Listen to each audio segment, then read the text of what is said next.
आज हम आपको एक चमत्कारी कहानी सुनाने जा रहे हैं। एक छोटे से गांव में एक प्राचीन से मंदिर था। उस मंदिर में बारे में मान्यता थी कि वहाँ सच्चे मन से जो भी प्रार्थना, उसकी पुकार भगवान शिव अवश्य सुनते हैं। मंदिर बहुत पुराना था, लेकिन उसकी महिमा दूर दूर तक प्रसिद्ध थी। हर सोमवार को भक्तों की भीड़ उमड़ी थी। उसी गांव में मोहन नाम का एक गरीब किसान रहता था। वो बहुत मेहनती था, पर उसकी किस्मत उसका साथ नहीं दे रही थी। कभी फसल सूख जाती, कभी बैल बीमार पड़ जाती। घर में गरीबी इतनी थी कि कई बार परिवार भूखा सोना पड़ा। फिर भी मोहन भगवान शिव की भक्ति नहीं छोड़ा। हर सुबह वह मंदिर जाता, जल चढ़ाता और कहता, हे भोलेनाथ, मेरे परिवार पर कृपा करो। गांव में कुछ लोग उसका बहुत मजाक उड़ाते, सिर्फ पूजा करने से कुछ नहीं होता। पर मोहन विश्वास से कहता, जब समय आएगा तो महादेव जरूर कृपा करेंगे। एक दिन गांव में भयंकर सूखा पड़ गया। कुएं सूख गए, खेत बंजर हो गए। लोग परेशान उठे। गांव में मुखिया ने कहा, अब तो भगवान ही बचा सकते हैं। तब मोहन बोला, हम सब मिलकर शिव मंदिर में रुद्राभिषेक करेंगे। सभी गांव वाले तैयार हो गए। अगले दिन सोमवार पूरा गांव मंदिर में एकत्रित हुआ। बेलपत्र, दूध, जल, फूल लेकर सबने भगवान शिव की पूजा की। पूजा के बाद अचानक तेज हवा चलने लगी। मंदिर की घंटियां अपने आप बजने लगी तो सभी हैरान रह गए। तभी शिवलिंग के पास रखा दीपक बिना तेल के ही तेज जलने लगा। पुजारी चौंक गए। उन्होंने कहा, यह साधारण बात नहीं है, सब महादेव जी के संकेत है। तभी समय मंदिर के गर्भगृह में एक मधुर आवाज सुनाई दी, भक्तों विश्वास बनाए रखो। सभी भय और भक्ति में कांप उठे। रात को मोहन को स्वयं आया। सपने में भगवान शिव प्रकट हुए और बोले, मंदिर के पीपल के नीचे खोदो। सुबह मोहन ने यह बात सबको बताई। कुछ लोग हंसे, पर पुजारी बोले, यह दिव्य संकेत है। सब मिलकर खोदने लगे। कुछ ही देर में मिट्टी के नीचे एक प्राचीन पत्थर निकला। जब उसने हटाया गया तो वहाँ मीठे पानी का झरना फूट पड़ा।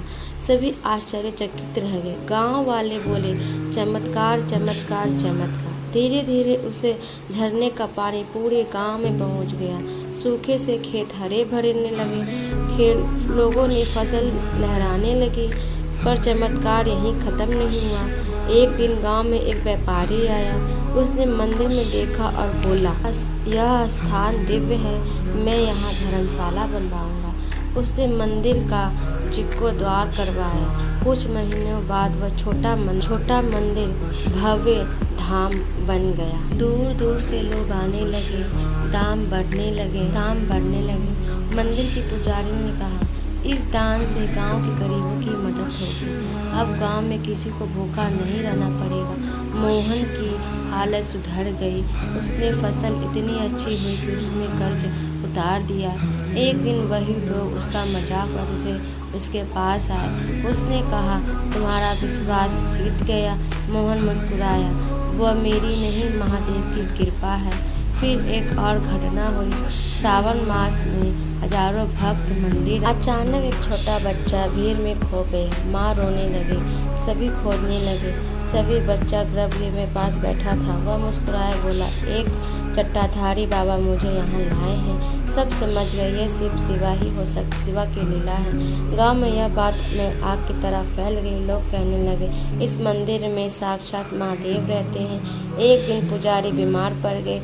पूजा कौन करेगा, यह चिंता होने लगी। मोहन ने जिम्मेदारी संभाल ली। जब उसने पूरी श्रद्धा से आरती की, आरती के समय फिर वही चमत्कार हुआ। घंटी अपने आप बजने, गर्भगृह में दिव्य प्रकाश फैलने लगे। सभी लोग दंग रह गए। एक वृद्ध साधु आए वहाँ। उसने कहा, वह मंदिर साधारण नहीं है, उसे महान तप हुआ था।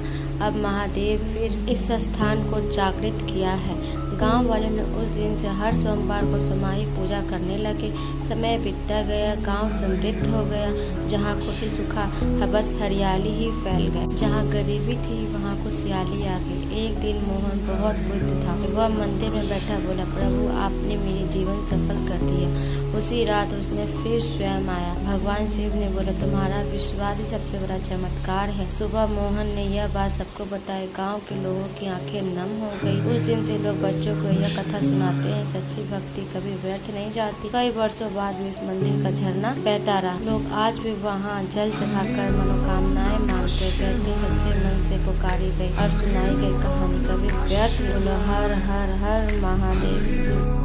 वीडियो पसंद आए तो like and subscribe and share please.